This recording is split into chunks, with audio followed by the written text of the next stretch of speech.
este vicecampion mondial, prieteni. Este Anghel Zoltan din Ungaria, concurentul cu numărul 20.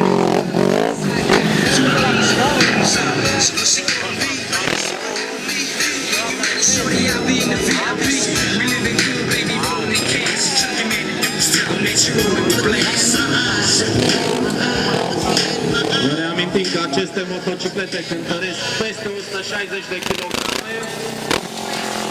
Iată cu câtă ușurință fiind manevrate.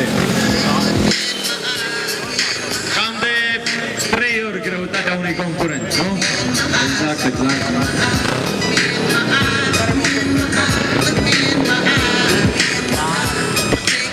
Uile executat la viteză foarte mică, să întoarcere de 180 de grade. Cu picioara de ghidon. Întoarcere simplă. Ridicarea în wheelie. Fără accelerație. Uitați cum un vicecampion mondial controlează motocicleta doar din greutatea corpului său. Și din frânat spate.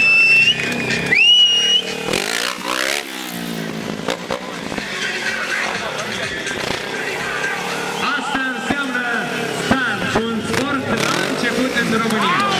Acum un wheel executat cu spatele, un element foarte riscant. Este singurul din lume care execută așa ceva. Și primul care a executat cu spatele. Primul concurent din lume și singurul de altfel.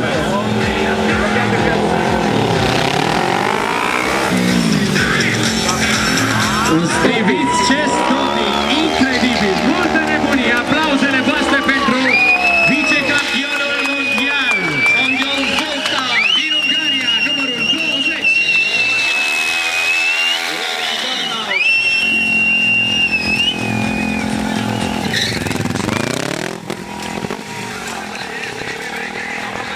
Nu uitați că acest freeride nu se punctează, deci ceea ce vedeți acum este doar un antrenament, o încălzire, o obișnuire cu pista. Oare ce va urma în concurs?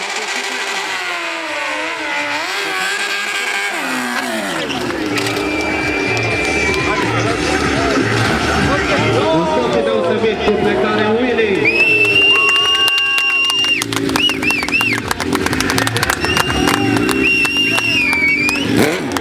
Certuleța executată la viteză foarte, foarte mică.